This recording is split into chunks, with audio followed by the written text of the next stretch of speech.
Hi guys, welcome back to another episode of Our Life. Last time we went on the boating trip and we got sick on the boat with Cove and we played tic-tac-toe with him. And this time we're gonna do the reflection moment, so let's get right into it. There, that wasn't so bad. After finishing breakfast at the Holden's house, you and Cove had retreated to his room to relax before starting the day in earnest. Or perhaps you would take it easy for the whole afternoon. Neither of you had plans exactly, so you were free to do whatever came to mind. Oh my god, why am I so hot already? It was so cold earlier in my room.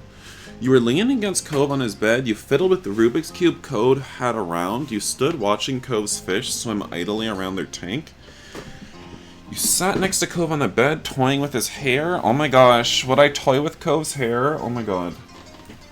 I would get back. It would be like getting back at everyone in high school and middle school for touching my hair. Let's do it.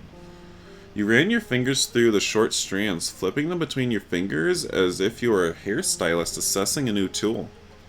Really though, you just liked the way the bristles tickled your fingers. Even with your mind elsewhere, you could tell Cove was similarly at ease. He had his chin propped up with one hand as he scrolled through his phone. A burst of laughter broke the silence. Hooking your attention and bringing you back to the present, you looked at Cove for an explanation. I know, right? I would blow my load if I realized I wasn't recording a whole hour into the stream. His eyes, now crinkled with mirth, were still locked on his screen. Are you gonna let me in on the joke? He finally looked up at you, smirking. Ugh. God. Beautiful. Beautiful. Dad scanned some old photos, you know. He drew a rectangle in the air with phone-free hands. Printed out ones back from when I was little. He texted it all to me last night. I guess I've been checking them out. You were looking at your kitty photos and didn't tell me? I know, right? Cove narrowed his eyes, smile still bent. I was gonna show you. I just wanted to look at it first to make sure there's nothing super embarrassing. You never know with my dad. He grimaced, envisaging? Is that a word? What horrors his dad might unwittingly spring on him. Not envisioning, but envisaging? I don't know. I mean, what if there's a photo of me getting potty trained or something? Kid picture's supposed to be embarrassing, that's the fun part. Just you fiddling with Cove's flaccid dong? Oh my god. He was holding out on you, but your protest was of no use. Cove only cleared his throat nervously, the fear of his dad's well-meaning actions still looming large in his mind. Anyway, before we forget, I was laughing because I came across a Halloween one from when I was 8. The year I was a zombie, remember? He shook his head, grinning wryly while holding the phone out to you. Aww.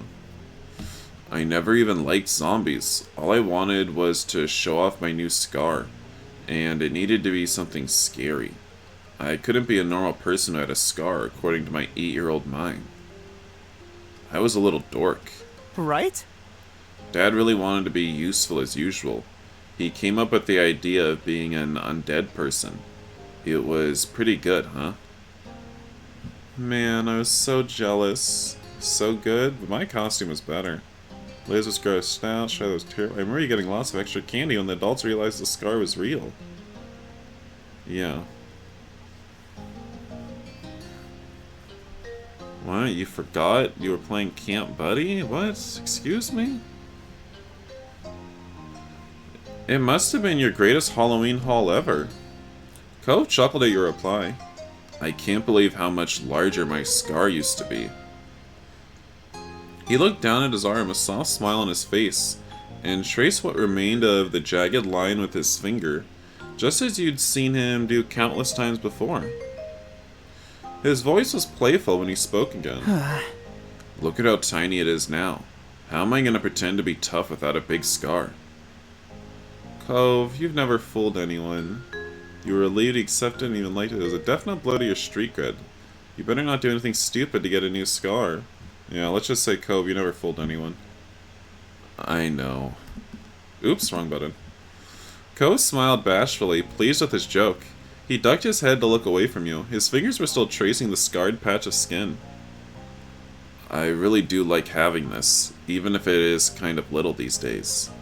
His voice was shy, like he was letting you in on a big secret. Cove turned back to face you fully, finally letting go of his scar.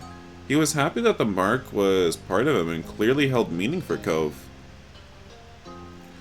Reaching over, you laid a reassuring hand on his arm where the scar was. Could I touch your scar? Let me just reach over.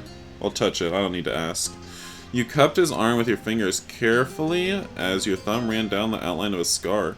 Along with rougher tissue of the scar, you could also feel goosebumps on his arm. Cove let out a choked breath, a dizzied smile playing out on his face. It was evident that he liked the feeling. Oh, you got some kind of scar fetish, don't you, Cove? Yeah, we'll kiss a scar. We'll indulge in his kink. Your hold shifted so you could bring his forearm to your face. Cove quietly gasped when he realized what you were doing. You tenderly kissed the old wound that marked him. Cove squeaked at the feeling of your lips on him, and in that spot in particular, but his expression was overwhelmingly one of adoration. Cove couldn't stay still and reached for you himself with his free hand. He leaned forward, eyes gleaming. You automatically began to match his movements, pulling nearer to him. Aww. His cheeks burned red as he closed the gap between you, his mouth gently meeting yours. And then you suddenly put your arms on his shoulders and start pushing him down before he could reach your lips. The next thing Cove hears is your pants unzipping.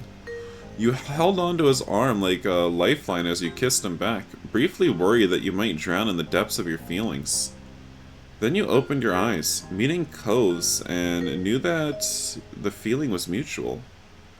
He laid his forehead to rest against yours. You felt his hot breath tickling your face. Heads touching, your hand on his arm, you were entwined with Cove. It felt so right. Time couldn't register in that moment.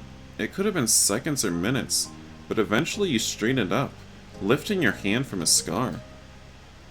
That seemed to break the spell. Though he stayed close to you, Cove sat up and came to his senses. Your eyes drifted back to the scar on Cove's arm. The scar had been there as long as you'd known Cove, though when you'd first met it had been concealed by that neon pink cast. So? Wanna hear how I managed to go jet skiing when I was 8?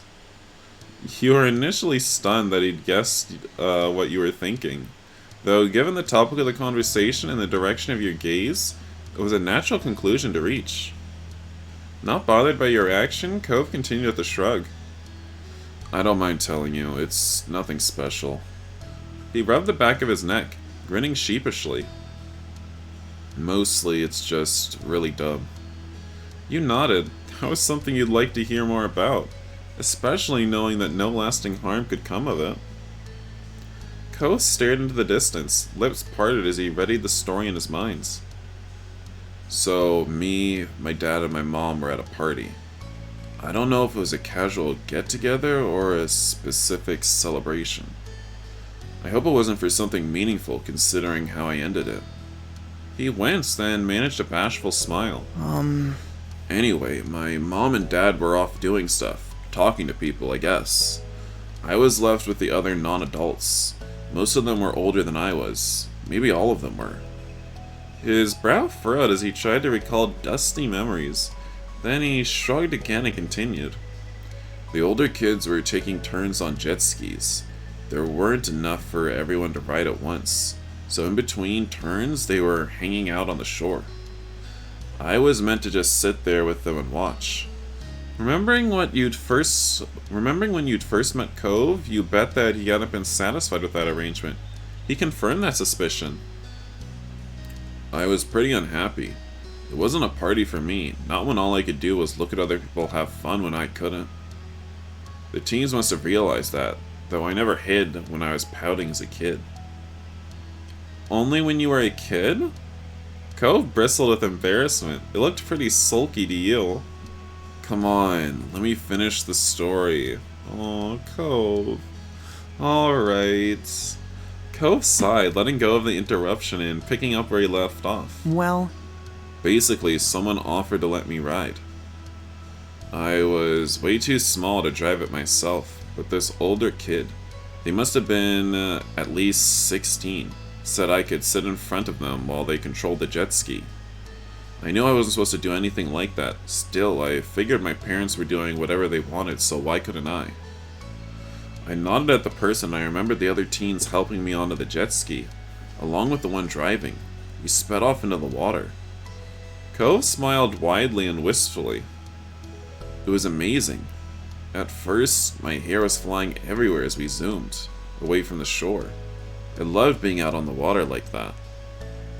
Too bad it turned out steering a jet ski with an 8-year-old sat on your lap was harder than a bunch of kids figured it would be. The teens tried their best, but they couldn't keep control for long. We got spun around and went right into the sand. You sucked in a deep breath. The other person wasn't hurt. Thankfully, they held on to the bars and stayed in their seat. I didn't. I was thrown at full speed into a rocky part of the shore near the docks. I must have tried to brace for impact or catch myself, because my arm is what I mostly landed on. He looked down at the limb in question. You could see him visualizing the long-healed injury. that's... It was pretty torn up. After that, it's hazy for me. I got taken to the hospital. I didn't feel a lot of pain when it first happened. All I remember was thinking about was how I was covered in sand and the grains were uncomfortable. The sand was uncomfortable? Cove chuckled. I know, right? I did start feeling my arm later. It definitely hurt eventually. The doctor said my arm was broken, along with being torn open. That's how I ended up getting my pink cast. He smiled nostalgically. That color, it just seemed nice and happy at the time. It brightened the mood, so I picked it. The smile faded. He finished the story with a sigh, his eyes downcast. I feel bad I did any of that. I hope whoever that teen was, they weren't traumatized by seeing a little kid go flying into the ground. Are you kidding? Let's sue that teen. We could have made some money. They were just trying to do a nice thing. Cove threw arms out to the side dramatically. I wish I knew who they were so I could give them a call and say I'm still in one piece. But yeah, that's the full story. I'm glad you're both okay in the long run. I'm really sorry that happened. Poor baby. Oh, if only he got a little bit more hurt. How could you be so reckless? Let's see. Yeah, I would laugh at how stupid this was. Sorry, Cove, but that was dumb. Cove sighed again, the regret written plainly on his face. Don't regret it, baby. It was a failure. That's just the truth. He smiled flatly. But to my credit, I think I've grown a lot since then. Wait. Cove's eyes were completely wide. Suddenly reinvigorated, he seized his phone and tapped away at the screen. What's up? I knew it. You weren't sure that he'd heard you, but he set his phone down and turned to face directly to you. His face was resolute, though the glow of the screen was no longer reflected in his eyes. They seemed to sparkle even brighter than before. Joseph, we're adults. We can decide things for ourselves now. I like where this is headed. Oh, Cove, don't you know I already lubed up before coming here? The age requirement to rent a jet ski in California is 18. We could totally do it. Yeah, that's the same thing we were both thinking about. Yeah. Yeah.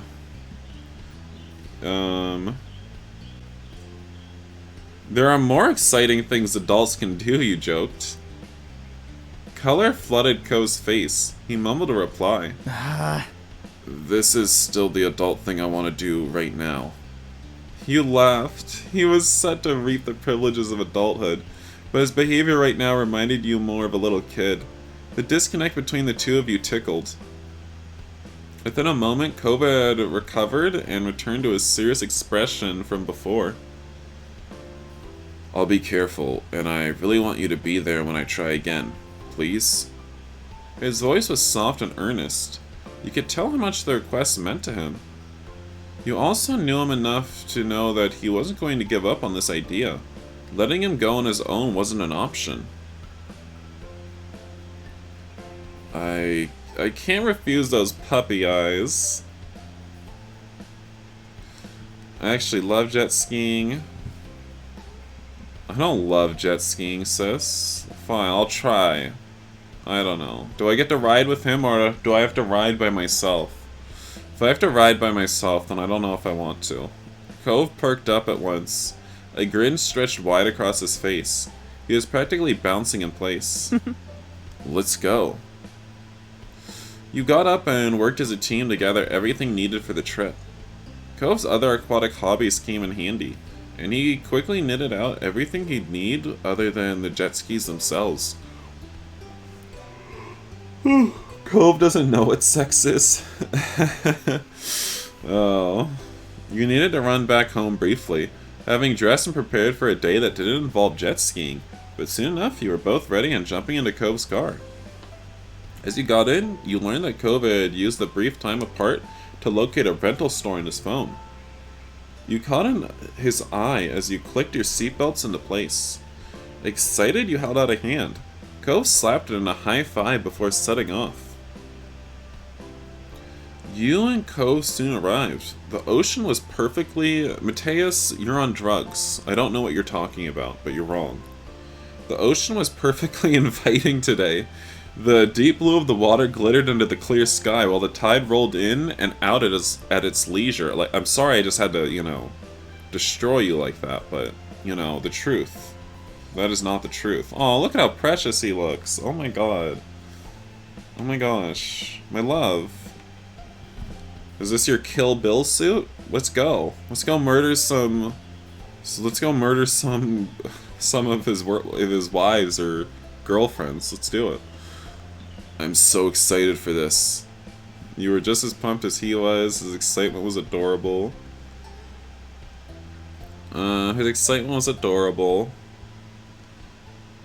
Seeing how pleased you were, Cove grinned at you. Hey. You caught me. Oh hey, wanna say hi to my dad while we're here? I've already texted my mom about the plan. He's working right now. You remembered how close his shop was? It wouldn't take long, even by walking. Yeah, let's go brighten his day with our cheery faces. Mr. Holden was a great guy. You were happy to check in on him. Sorry. Thanks.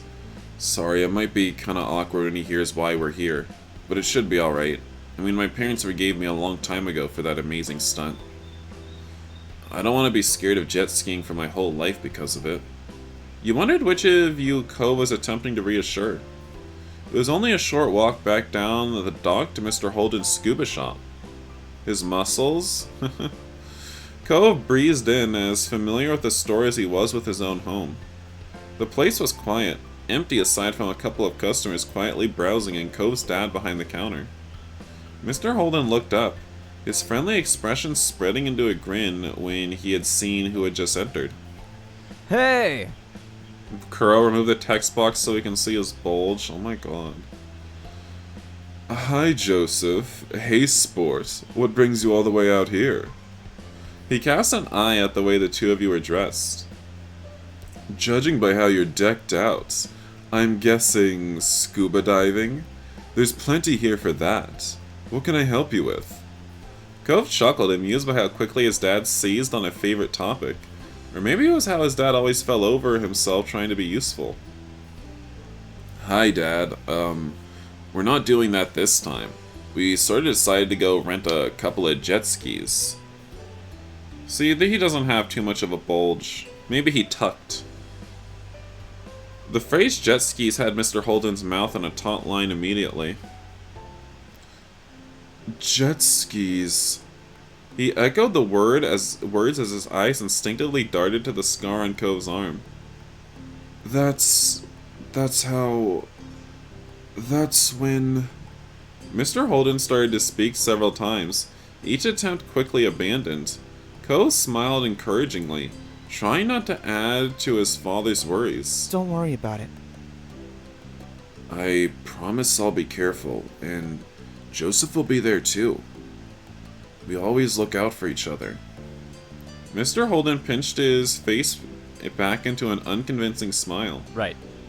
Alright, you're a whole lot bigger now than you were back then. Heck, you can drive a car and everything. I'm sure you and Joseph will have plenty of fun. The words still echoed out in his voice, barely concealed by the positive words. Whoops, I said the worry still echoed out in his voice, but Cove was buoyed by his father's support. Yeah, well, we're all set. We only stopped by to say hi and let you know, since we were over here. Mr. Holden beamed, obviously moved by his son's simple consideration. Wow, you're so thoughtful. Thanks for taking the time. Hot family. Cove gave his dad a crooked smile, shaking his head bashfully. He'd long stopped fighting his dad's effusive praise, but that didn't mean he'd ever become good at accepting it. Mr. Holden simply laughed at his son's response. It'd be great if you could keep me in the loop while you're out there, too. Just text me to let me know if it's going well, or anything. I will. His dad smiled more easily. Great. Cove rubbed at his arm, causing Mr. Holden's eyes to momentarily twitch back to the childhood injury. Bye. We're gonna head out. See you later. Take care. Don't work too hard. Mr. Holden waved you off as you left the store. What if we go out there and somehow I'm the one who gets injured and not Cove, you know? I wonder how Cove would feel. The pair of you headed back to the docks, walking side by side. After your feet hit the boards, Cove's pace fell. Glancing over, you saw him looking down and out over the water. That wouldn't have been unusual if his expression hadn't been so somber. He wasn't geared up with anticipation or even nervousness, but with an uncharacteristic lethargy. Something was weighing heavy on his mind. You're gonna walk right off into the sea if you don't pay attention, love. Huh? He blinked, startled by you interrupting his rumination. Sorry. He sighed, though you'd torn his attention from the ocean. It gradually drifted back to the water. You cleared your throat, unwilling to lose him again. Sorry again. He put his hands to his face, rubbing his eyes wearily. Here I go, thinking everything's resolved with what's happened, and we can have fun. But I can't just enjoy anything. I had to find something else to get stuck in my head. You're having second thoughts about jet skiing? No. No, that's not it. The ends of his lips were drawn into the beginning of a frown, like gray clouds clustering to signal a coming storm. I figured my dad would be a little worried about me doing it, but what he was saying, it wasn't what I'd expected. He was so sad. It was more than nervous. I think he feels bad, and now I feel bad. But it isn't as if I'm the only one who ever does something stupid or gets hurt. It got me thinking about that time. That's when I realized it wasn't long after that accident my parents separated. Let's see, you stayed quiet. Hadn't you noticed that before? Well, I kind of did, but not exactly in the way that I'm seeing it right now. As a kid, I didn't think about the consequences of my actions, you know? Or how what I did impacted other people. Like, why should anyone care? I'm the one doing it, not them. It made no sense, and I still cared when other people did things I didn't like. But I was 8 and mostly just mad that nothing felt like it was in my control. You could tell that he was building to something, so you nodded for him to continue. It was pretty difficult to deal with because of that attitude. I was pretty difficult to deal with because of that attitude. But looking back, I think that's what saved me from something a lot of kids go through. Blaming themselves for their parents' divorce. It never crossed my mind that anything I did made a difference on my mom and dad's relationship. That they would do what they did no matter what. Now though, I guess it's kind of hard to ignore that thought, huh? I mean... Their situation was already so hard, and I wasn't a good kid, so... He left his words adrift as he looked down, the conclusion unfinished. It was silent between you. Yeah, I guess it's your fault your parents got divorced, Cove. You should have been more responsible. But only for a second, Cove pulled himself up to his full height. His chin held aloft. Whatever he decided, he was resolute. Cove hot, yep. I'm going back. I've got to talk to my dad. I'm not going to let things be like before where I just feel crappy and refuse to even tell him what's going on. That doesn't work for either of us. You can go ahead if you want. I won't mind. I still really want to do this, and I'm sure it'll be okay.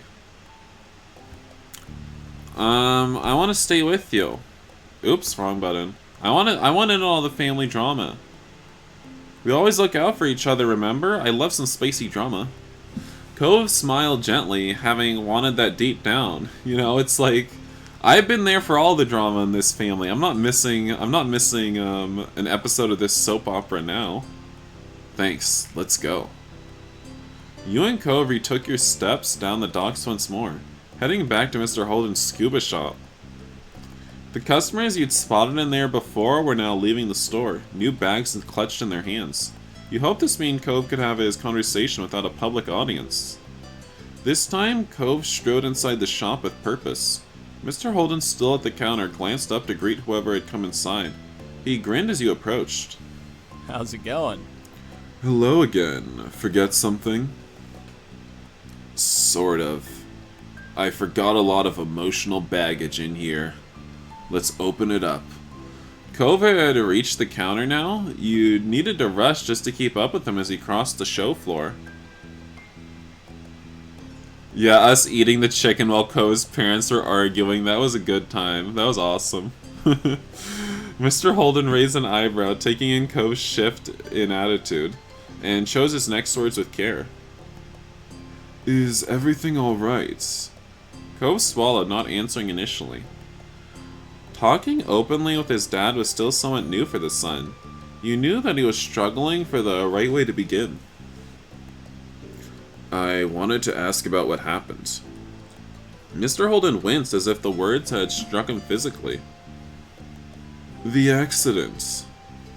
No, the divorce. The pained expression fell from Mr. Holden's face. Wide-eyed, his jaw slack, he gasped at Cove. Huh? Why? Cove glanced over his shoulder at you. As your eyes met, you saw him draw confidence by having you by his side. He turned back to his father. I want to know the truth. We just get popcorn out of nowhere from this. We always got some emergency popcorn because we're always prepared for Cove's family drama. We keep it in our fanny pack on our waist. We're always prepared. His tone was grave. Did me getting into the accident hurt your marriage? Whoops, wrong voice. Did me getting into the accident hurt your marriage? If I hadn't done it, would you and Mom have gotten along better? No, hell no. She was always a capital B. Mr. Holden quashed the suggestion with a gravity you'd rarely heard in his voice. You were 8 years old. You're not responsible in any way. Kyra and I should have protected you. I can understand why you're feeling that. What happened was so horrible. How could it not have had an impact? It did. It was a reflection of us as parents. The relationship between just your mom and me was separate, and already unsalvageable. Cove turned away, his brow still furrowed as he looked at the floor. Well... Maybe I'm being anxious and it's taking over, but it wasn't just then. I always caused problems. He plowed on, unwilling to give up without explaining his worries. What if I'd been easier to raise? Or if you'd had me later on? Maybe if you didn't have me at all, it might have been better for you. If I didn't have you, then what good would my life be? Mr. Holden didn't let the words hang unchallenged in the air even for a second. He hurried over to Cove, taking his son's arms in his hands. Cove, listen. There's only one person to blame for things not working, and that's me. Cove opened his mouth to speak, but Mr. Holden forced on, determined to erase any questions in Cove's mind. I'm not saying this to dishonestly push accountability off from someone else, or to throw a pity party for myself. You want to know the truth, so that's what I'm going to give you. Your father is the reason your family couldn't stay together. You see, it's all my fault for one drunken night in Las Vegas. I saw a beautiful prostitute and I just couldn't keep my hands off him. Him? Dad? Yes, son. Him. You think you caused trouble? You should have seen me at your age. You're such a good kid. I can hardly believe how good you are. Mr. Holden's eyes are misty as he squeezed his son's arms. There's nothing, absolutely nothing you need to blame yourself for. I'm sorry, Cove. To you and to Kyra. Mom? Yeah, your mom. His pain-faced eased slightly into a bittersweet smile. Kyra, she was just so smart, and driven and completely bursting with life. It was as if she could do anything. You know, there wasn't a single solitary person who didn't want even a piece of her attention, just to catch her eye for a moment. But for some crazy reason, she had a soft spot for my 17-year-old screw-up self. That's when we first met, though it definitely took some time before I managed to ask her out on a first date. Did Mr. Holden F that guy from Sensations? Oh my gosh, that's right, that game does take place in Las Vegas, yeah. Mr. Holden shook his head, the smile melting as his recollection became solemn once more. God, I need that game now. I need Sensations now. Maybe Sensations can try to fill the gap that Our Life is gonna leave, you know? I need that game. Mr. Holden, did I read this? Mr. Holden shook his head, the smile melting as his recollection became solemn once more. I think I read it. And then we'd only been officially together for about 6 months when we found out we were having a baby. I was so worried, so scared, but she was so brave. She was my rock, but we both knew the road ahead was going to be rockier. When we got married, I didn't see it as a dream coming true. I wasn't about to start living my life in the only way I could imagine doing so. I thought what happened, and throwing my cards in with a girl like her was worth the risk. Alpha Hole Prison comes out soon too? Yes, true.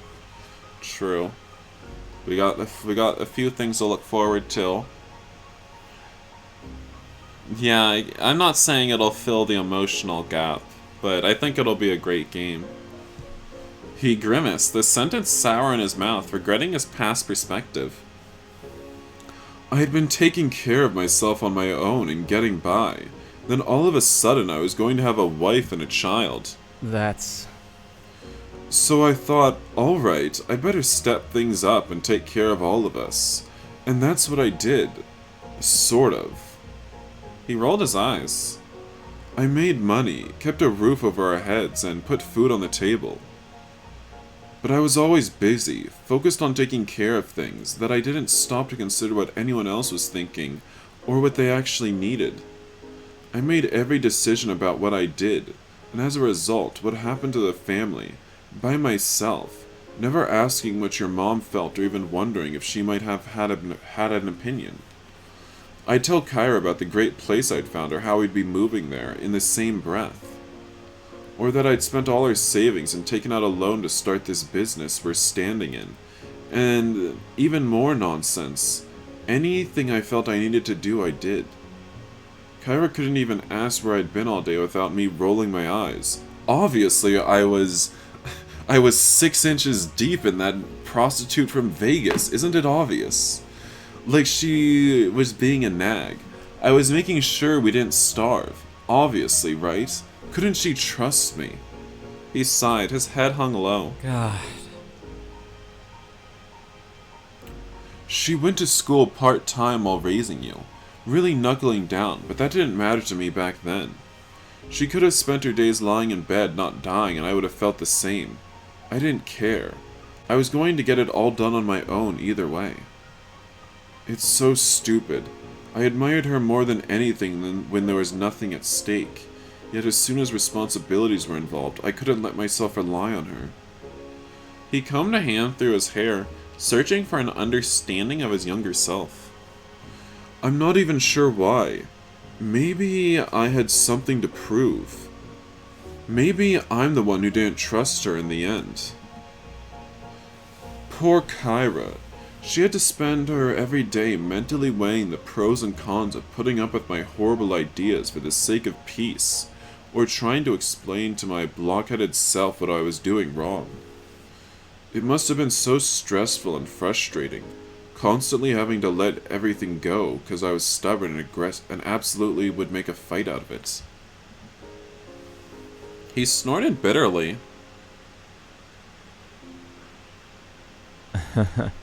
I was definitely stuck in my head a lot those days.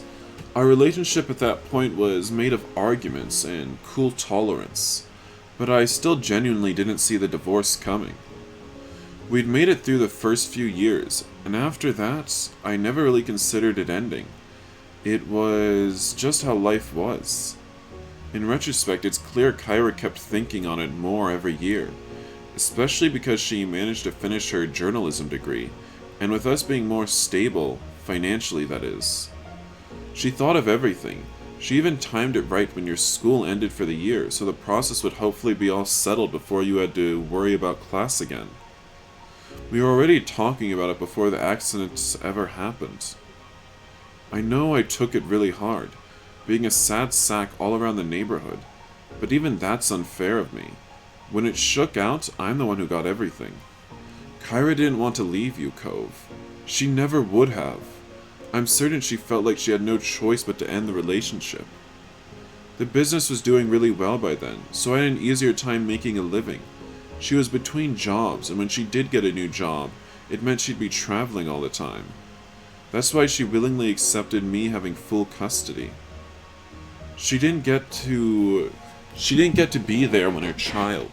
She didn't get to be there with her child for so many moments. And you had to spend half your life growing up without your mom. And it's my fault. Mr. Holden closed his eyes briefly as he took a breath. So that's it. That's the story of Cliff and Kyra's marriage. Not exactly a fairy tale. But I want to be clear. Mr. Holden, I'm sorry to interrupt, but do you happen to have a popcorn machine in here? I finished all mine. It'd be really helpful if you did. You saw his grip on Cove's arms tighten. We're just so silent in here. We're just so silent. Why are they just having this conversation with us just standing right there? We're emotional support for Cove, okay? Alright. No matter what happened with me and her, I'd never ever want to miss out on being your dad. Cove's throat bowed as he swallowed. His eyes glistened, glossy with tears that had yet to fall. He blinked quickly, trying to hold them back. Thank you for telling me. His voice was hoarse, little more than a whisper. Mr. Holden brought a hand up to his face and lightly nudged Cove's chin. You're welcome. You're a grown-up now, right? You deserve the truth. That's the least I can do for you. Cove managed a fragile smile. Thank you for taking care of me. For all of it. Mr. Holden brushed the compliment off with a wave of his hand. No worries.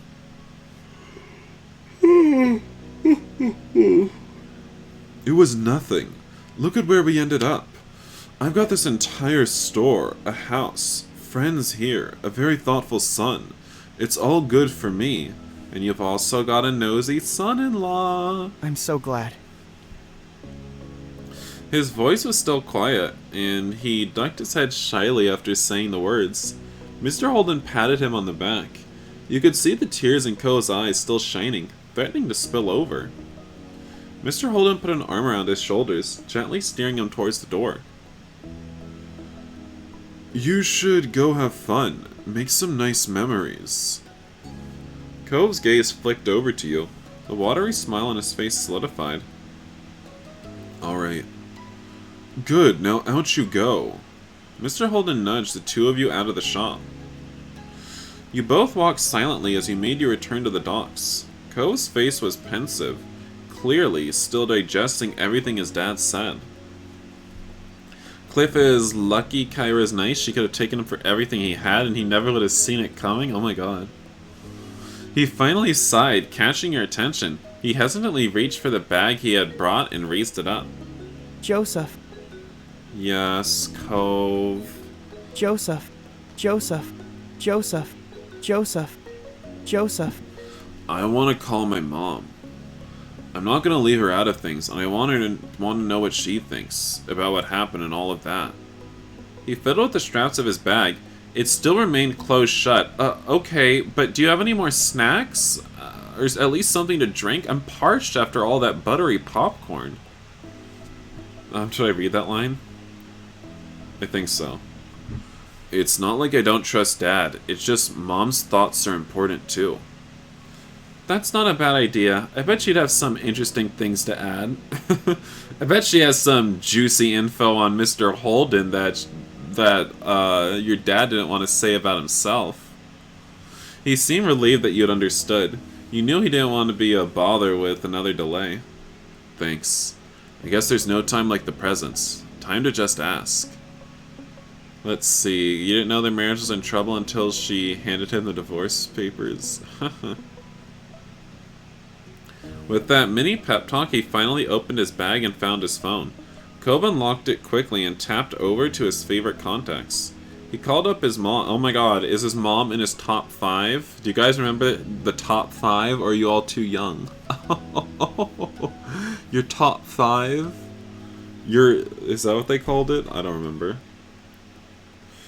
How stupid was that? Cove unlocked it quickly and tapped over to his favorite contacts. He called up his mom and put the phone on speaker as it dialed. Cove, your dad's a hoe. Kyra must have had her phone close because she answered it almost immediately. Cove. This is a pleasant surprise. I thought you'd be getting back to me later. Hey, Mom. He paused for a second, then looked at you. Joseph's here. He said he wants in on all the drama, so he's just gonna be listening to all of this. I have you on speakerphone. Yeah, exactly. See, where's the lie with what I'm saying? Where's the lie? Like, I'm literally just telling the truth. You're on speakerphone with Joseph, too. You kept quiet. She already knew you were there. That's a funny response. Hey, Kyra. I'm ready for this great episode. I'm ready for the great episode of this soap opera. Oh, hello. I'm popular today. What's going on? Don't keep me in suspense. Are you a pro jet skier already? Cove chuckled and scratched the back of his head. We haven't started yet. Actually, there's something I kind of want to ask you about. Really? I'm intrigued. Her voice was bright and excited. Cove moved the phone closer to his face so he could speak softly, aware that the tone of this conversation was about to change. I was talking to Dad earlier. It was about your relationship, and why you both divorced. Ah. That one syllable had lost... That one syllable had lost all her earlier energy. Cove tightened his grip on his phone. It does make sense that the past would come up today. Yeah, but... He tried to brighten the mood again. You weren't used to him being the perky one of the two. You could only imagine it felt like a strange role reversal for him. Dad said you were really amazing. He admired you a lot.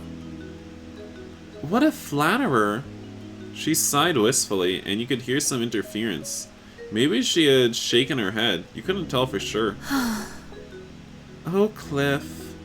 He bungled himself through regular everyday adulting and social situations in astoundingly charming ways. Yet somehow at the exact same time, He was ambitious, slightly shady, under-the-table type of man when it came to making his living in this world. So essentially, your father was an absolute heartthrob for someone such as myself. Cove and Kyra laughed delicately.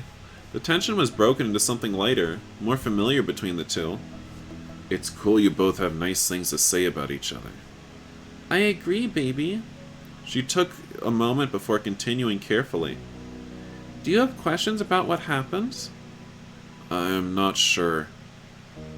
Cove squinted at the phone in his hand as he tried to think, his free hand brushing through his hair. I just kind of wanted to know how you'd describe what it was like. Could I tell you what Dad said about it? All right. I don't think Cliff would mind. Whatever he told you is what he'd say to me. All right, go for it. After taking a breath, Cove recapped Cliff's experience, doing his best to follow his dad's story. He went into a surprising amount of detail. Not a single thing was missed. Kyra listened on in absolute silence, letting her son speak without interruption. When Cove finished, he took another deep inhale of air. So, what do you think? Kyra sighed softly. You heard a clacking noise like she was drumming her nails on the back of her phone or on a countertop. That definitely sounds like Clifford.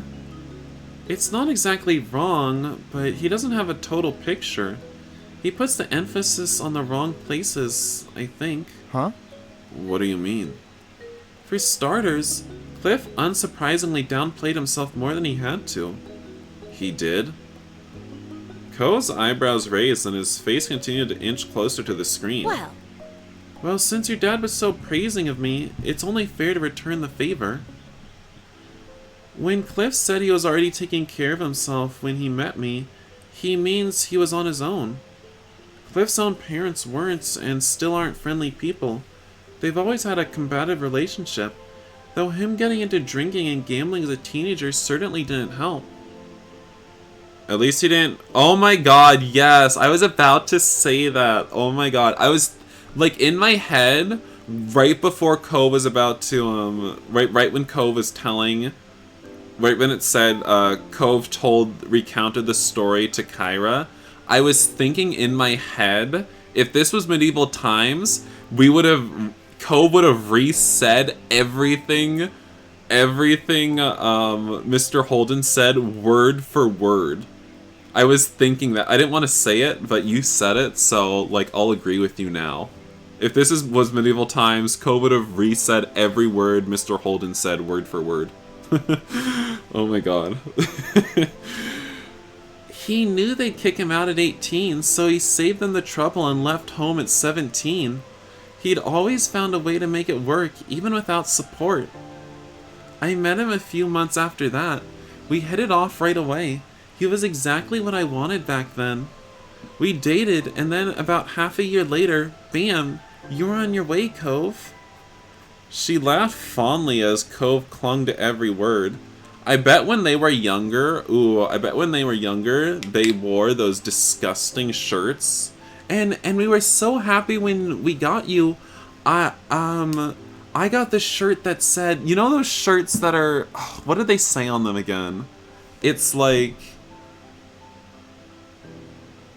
I don't know, it's like the pregnant woman wears a shirt. I got a shirt that said, I'm stuffed, and your dad got a shirt that said, I made the stuffing. You know, one of those disgusting shirts that straight people wear.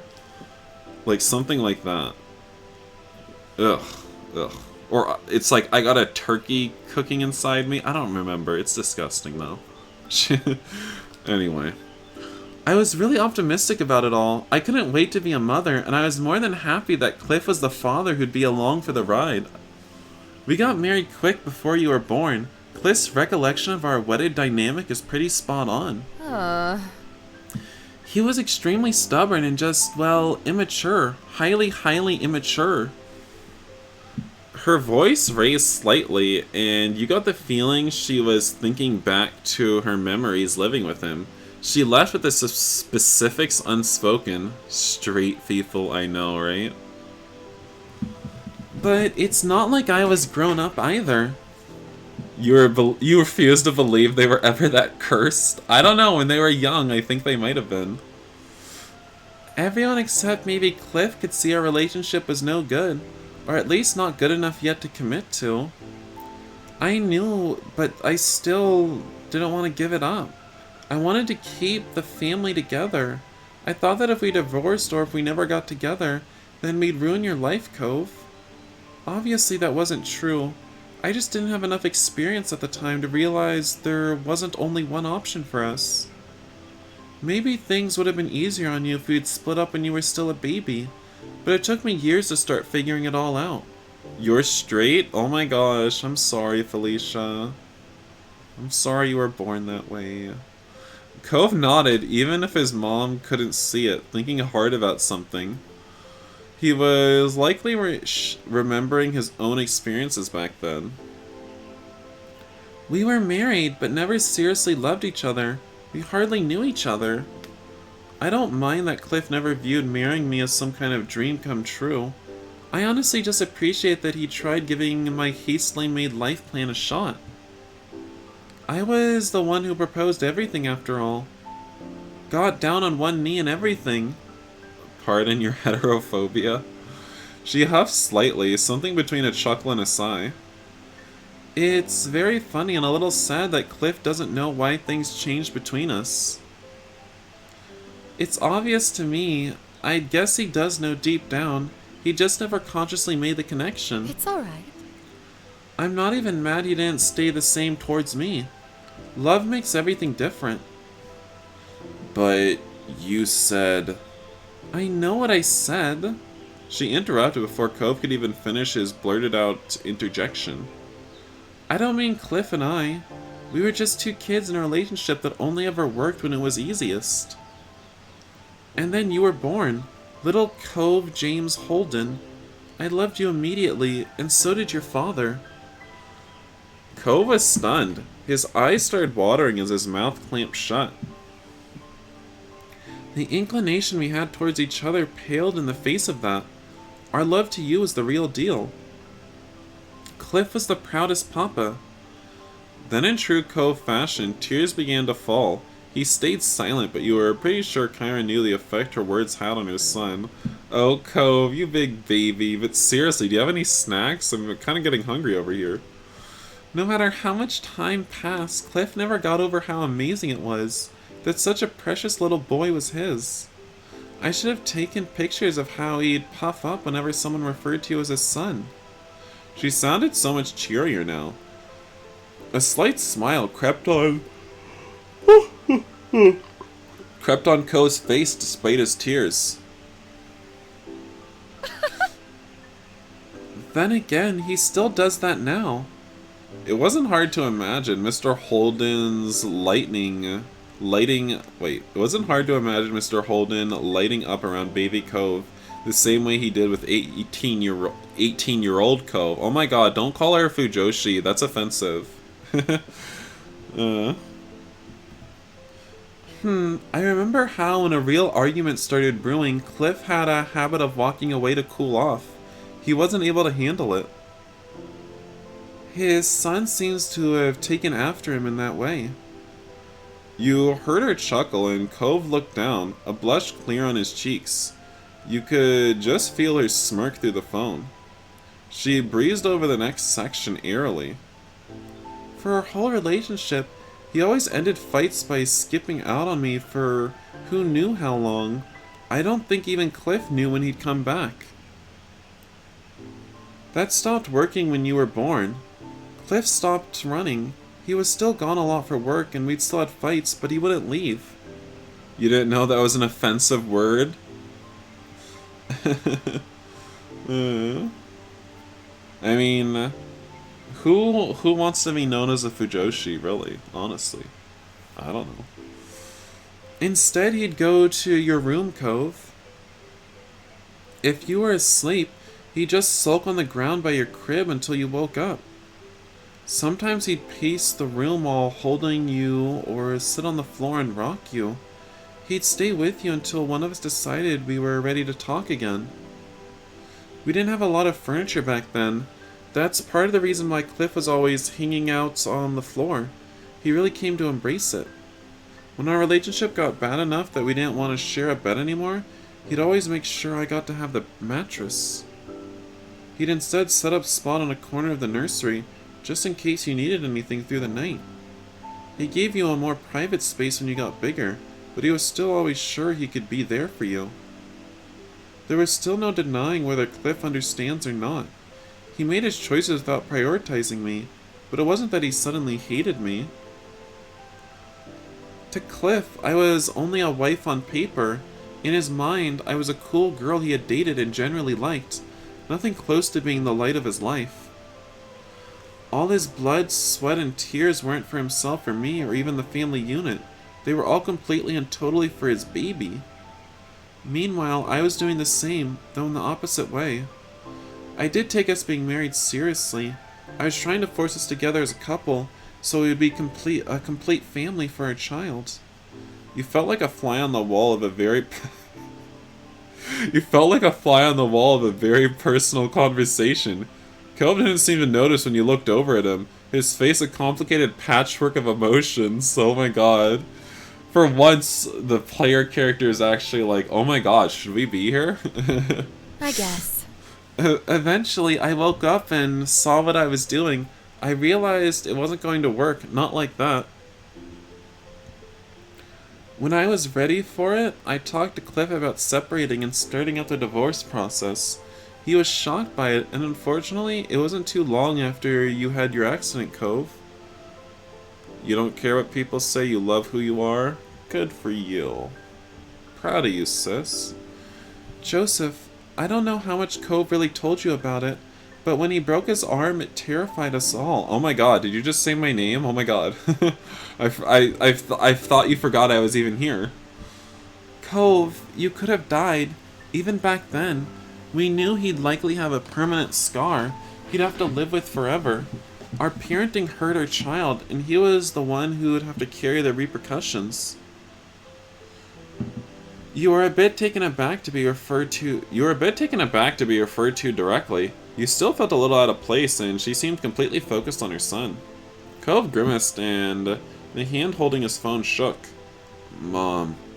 Kyra continued as if she'd never paused. It was heartbreaking.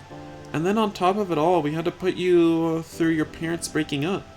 Taking that back wasn't an option despite the timing. It felt like everything we had worked so hard for to make you happy was for nothing. I chose to believe we'd fix our lives from there, but to Cliff it seemed hopeless. He failed his son. It was easier for me in some ways. I had my family to lean on. That made it feel less daunting, less impossible. Cliff had only ever really known being on his own, by the happenstance of his birth and then by choice. When we broke up, he knew he was going to have to put back the pieces of what was left alone. I wanted to be there for him, even after everything, but I was the one divorcing him. It was impossible. I never managed to be someone he truly relied on, and I had to remember that wasn't changing. As bleak as it felt at the time, Cliff tried not to let any of that show to you, Cove. He did what he could to keep his spirits high about the move. Your new house, the scar, everything. So that's why. Cove trailed off. He had misunderstood the impact his injury had on his parents. He reminded of something that made more sense now. Mr. Holden had been so helpful with Cove's old Halloween costume because he didn't want Cove to be saddened by the scar. It was clear Cove was coming to the same realizations. Now, with all that said, if Cliff was completely perfect and a wonderful guy, I wouldn't have left him. If it was even pretty good, I would have stayed. It was hard not to have custody. Sometimes I felt like I was a fun aunt rather than the mom I always wanted to be. I might have overcompensated a little at times because of that. She forced a laugh, but it had an uncomfortable edge to it. You could tell she was trying to blow off a very real anxiety of hers. Cove looked ready to say something, but his mom kept talking, kept moving forward. Still, it's not Cliff's fault alone that our relationship didn't work. We were always better as co-parents than spouses, but I knew in separating that it wasn't going to be even. In Cove, the only reason I could stand not being there for you all the time is because I knew that if the situation was reversed, and I could have provided a more stable environment, Cliff would have done the same. Your dad would have given up his house, his shop, even his right arm. It would guarantee that you were safe and happy. So as painful as it was, I was sure you'd be okay because you were still with someone who loved you more than anything else in the world. Damn, the sex wasn't even pretty good. That's brutal. Oh my god. Cove lowered his head, tears falling on the ground. He tried to speak. It took him a few times. Thank you for telling me. His voice cracked and Kyra made an alarm sound on the other end of the line. I'm sorry, baby. I didn't mean to make you cry. I get it. It's okay. He was still crying. Everyone could tell, being physically present or not. I love you, Mom. You've always been my mom, not some aunt, my mom. I love you too. Her tone was thick with emotion. She was at the edge of a voice break herself. I'm so lucky to be your mom. She started to openly sniffle. Don't worry about that. Don't feel bad with how it worked out. I promise that none of it was your fault. And it's not as though I'm completely miserable over here. I have an incredible life with a beautiful baby boy of my own who calls whenever he can. At that, Ko's tears only came down heavier. Thank you. Kyra sighed affectionately, and you could hear the warmth in her voice. I think that's good for now. Maybe we should end the call. Take a moment. Is that really alright? He tightened his grip on his phone. You could see how emotionally exhausted he looked. Of course. We'll be in touch soon. For now, you'll only be able to keep thanking me or apologizing. Hey! Cove cried out defensively over the accusation, making his mom snicker. Bye, and goodbye to you, Joseph. I'm glad you're there for my baby. Talk to you later. Yeah, Jermel. Bye, Mom. I love you. Love you too. Cove hung up. He let his hand drop to his side, his phone brushing the fabric of his wetsuit. His other hand went up to his face. He tried to wipe the tears from his eyes. His face was red, and he struggled to put his phone back in his bag one-handed. You could tell he was getting worked up. He finally just used both of his hands and sealed his phone back into its normal place. Cove sniffled and then reached out for you. His hand trembled in your grasp and you squeezed back. He needed to feel your support. You want to go see your dad again? Why? What? He didn't have to tell you what was on his mind. Cove nodded his head weakly. Okay, I guess. Just like, can we stop by a candy store on the way there or something? You rushed back the way you came, feet pounding across the boards of the doctor, returned to the scuba shop for the third time. You reached his dad's store and Cove still wasn't slowing down. He pushed his way through the door at full speed. His hand released yours as he charged in. Mr. Holden had been walking around the middle of the store, checking over things immediately. He turned at the sounds. What's wrong? What? Where's the fire? He probably, he froze when he got a look at Cove's face. He worried openly, his mouth probably to ask what was wrong, but then Cove launched himself at his father. Cove threw his arms around Mr. Holden's neck. He buried his face in his dad's shoulder and started to sob with deep hitching breaths. Cliff clearly had no idea what was going on, and his hands hovered awkwardly in the air. He looked at you for a brief second, hoping for understanding before turning all his attention on Cove. Aww. He wrapped his arms around Cove's back. Cove looked secure in his father's embrace, protected and safe. It's okay. It'll be okay whatever it is. It's going to be okay. Cove kept crying. He inhaled deeply, his voice choking up when he tried to speak. I'm so sorry. You always tried to be there for me when I was growing up. And I was mean to you. I'm sorry. What? Mr. Holden was completely taken aback. He hadn't expected this to be the issue. You don't have to apologize for that, bud. Kids are allowed to be mad at their parents. Cliff looks so done. It's my job to take care of you. I really didn't do anything special. Cove shook his head empathetically as he could while he tucked in against his dad. You've always supported me no matter what. You've always loved me. I wish I'd realized how much you did sooner. Cove squeezed him tighter. Thank you. I love you, Dad. At his son's heartfelt confession, the father became choked up as well. He compressed Cove into a crushing hug. I do love you. I always will. You can count on that. I want to be there for you too. They clung on to one another, absorbed in the moment. Then after a little while longer, they slowly began to loosen their holds. For the first few lines, he had this look, oh my god, what is this crybaby on about? Cove sniffled and moved so he could use his palm to wipe away his tears. His dad's shirt was visibly damp where his face had been. Cliff patted the top of Cove's shoulders. He looked at his son with pride. You've grown so much. Cove started to laugh through his tears, a wavering smile on his lips. You doubted that Cove would have ever thought that crying on his dad's shoulder was a sign of maturity, but it was true. Cove had changed over the years. You're glad to see Cove grow? Let's see. Yeah, I think I understand a lot more about their family dynamic. Made you wonder if there's more to understand about your mums. You thought back to when you were little and tried to think if you'd ever changed perspectives on your parents. You appreciated everything they'd done for you, but maybe you could tell them thank you when you got home, just in case. Cove wiped at his eyes again. You're a good dad. You're a good son.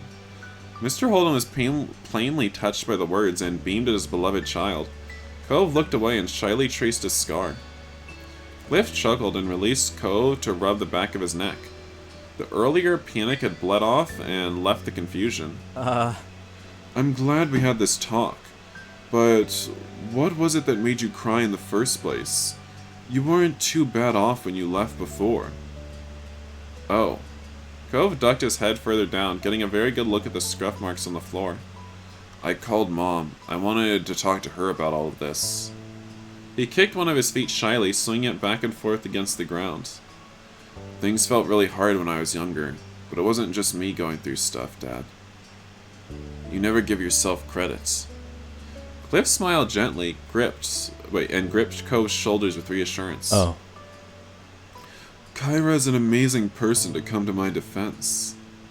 For me, the only hard part was seeing you and her unhappy. Everything else, that was nothing. He wrapped an arm around Cove's neck for another side hug. Cove leaned into the embrace and glanced up at his dad. Your old man is tougher than he looks. Check out how powerful these arms are. And this is 10 years on. I was in my prime in those days. Cove laughed. It was a light sound full of fondness. Okay.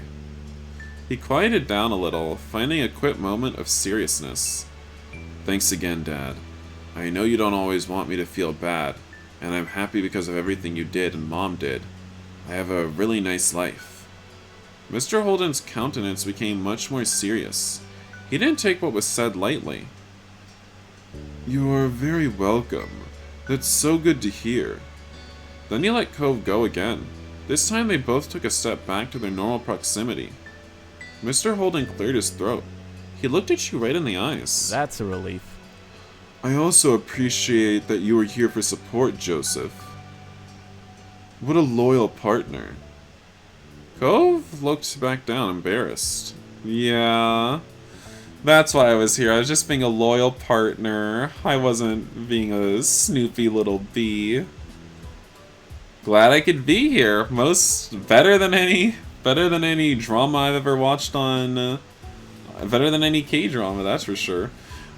When Cove stopped staring at the floor, you smiled at him. Cliff smiled warmly. He nudged Cove gently as if to say, look how lucky you are. Hey, maybe I ought to give you another $20 for all this you've put up with over the years. Cove's cheeks puffed up into a pout. No. I'll take the money. I could use some money. You were mostly joking, but that being said, you wouldn't mind a $20 bill. Not you too. Sure. Okay. I'll leave making jokes about that to Cove.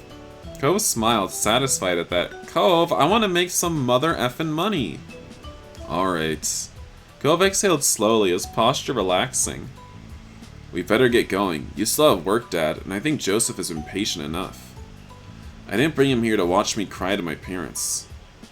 Cliff grinned and waved the two of you off. Sure thing. I'm happy you both stopped in, but you gotta go have some fun. Be careful out there.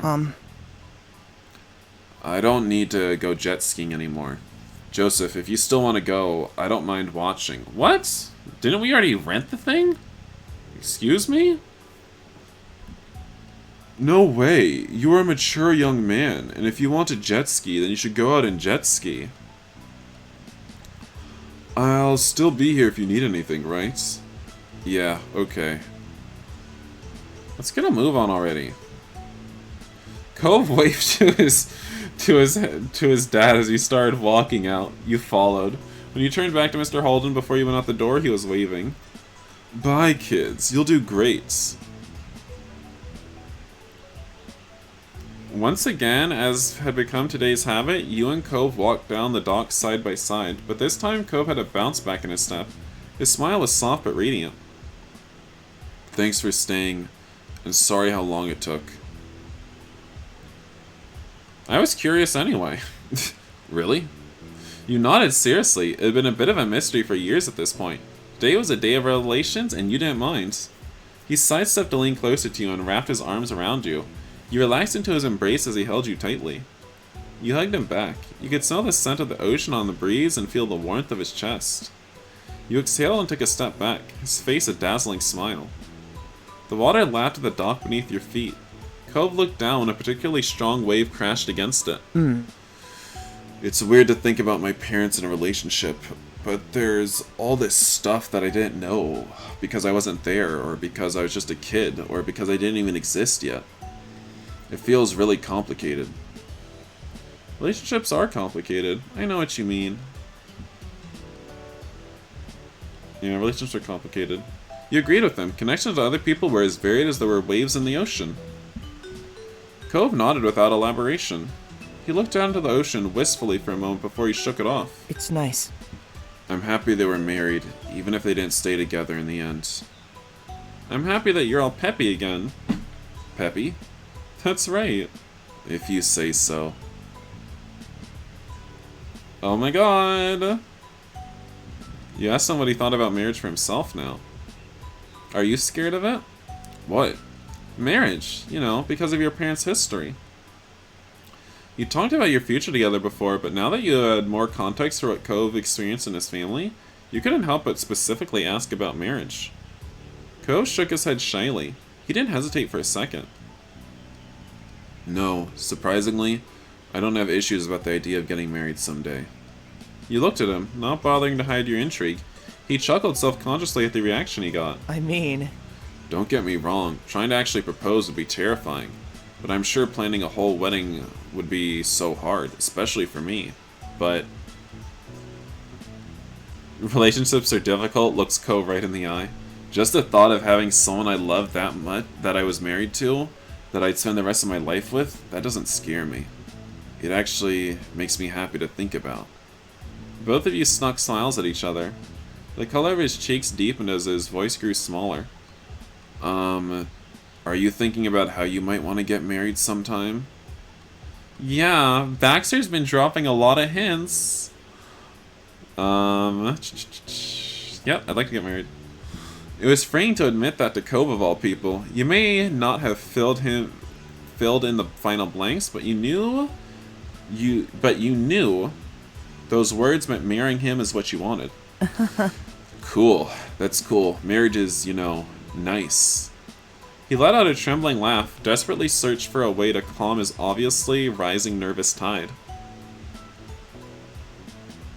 He settled on changing the subject. Alright, no more distractions, let's go. It's time to jet ski. You laughed at him loudly. He only looked more determined. You were going to jet ski. The two of you began to more quickly make your way across the boards. Despite your excitement, you were both careful.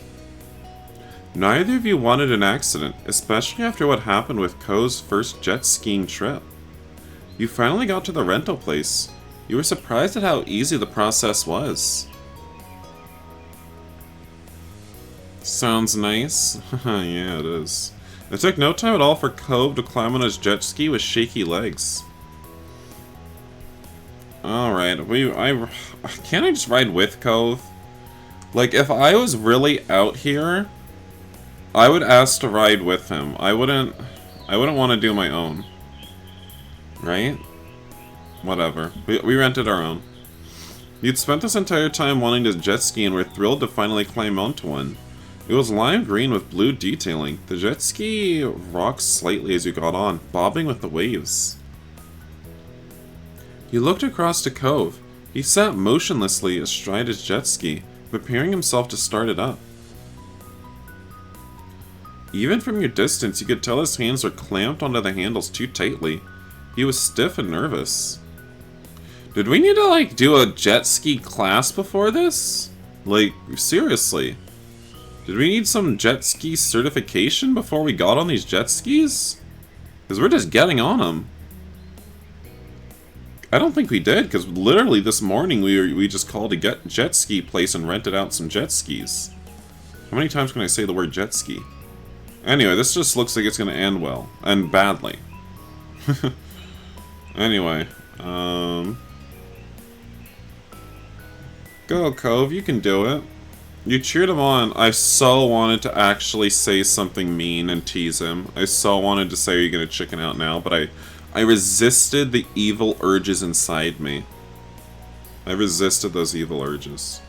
You cheered him on and clapped wildly. His body language relaxed slightly, and he turned his head to look at you. Thanks. He inhaled slowly and started up the jet ski. It roared forward and you were surprised you could hear him squeak over the sound of the engine. He stopped after a few seconds and breathed again. After he'd calmed down, he started it up once more. You didn't know that you needed to have lessons? I know, right? I mean, I would just assume. I would just assume you needed to have lessons. Cove sputtered and stalled with it for a while, going a little farther each time. He grew more comfortable with the feel. Cove eventually reached the point where he only stopped the jet ski when he had something to say. He kept shouting things at you. This is amazing. Did you see that, Joseph? This is so great. You had gotten your own jet ski going as well. You made sure to keep a safe distance. Cove watched what you did with enthusiasm. Nice turn. He zoomed forward and you could hear his bright laugh ring across the waves. You cheered for him again, whooping whenever he did something fun. Aw, we all wish Cove was taking care of us by our side. You took the jet ski like a fish in the water. You were nervous? Reminded you of a jet skiing game you played in the past? Yeah, I was killing it back on Jet Moto on the PlayStation. My skills just transferred over. When you were a kid, there was some game of jet skis that you had played. You remember crashing into a few things in between trying to do tricks. Luckily, you weren't crashing today. Eventually, the sun set and you had to pack up. Cove was thankfully still in one piece. No cast necessary. Oops. After everything was returned, Cove dug his phone out of his bag and texted his parents to let him know about his triumph. An idea to take a photo to mark the occasion struck Cove, and he wanted you to join him in the selfie.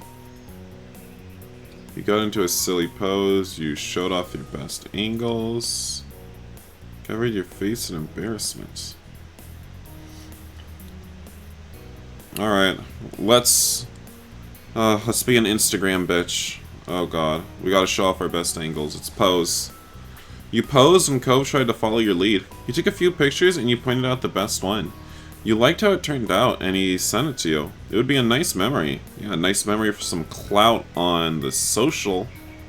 His phone vibrated after only a moment after texting it out. Mr. Holden and Kyra had likely been waiting the entire day to find out how this outing would go. And with the news of his success, both of Cove's parents sent back how proud they were of Cove for how far he'd come. Watching him grinning in the setting sun after facing so many fears that day, you felt the same. Alright. I feel bad for ending the last video where I did now. I thought there might have been like another 20 minutes left or something. But there was 6. There was 6 minutes. And I feel bad for stopping it there, but you know, I'm not a genie. I don't know how long these moments are. I couldn't help it. I was out of time. Oh god. Oh god, do you know what this means? We're on our last moment.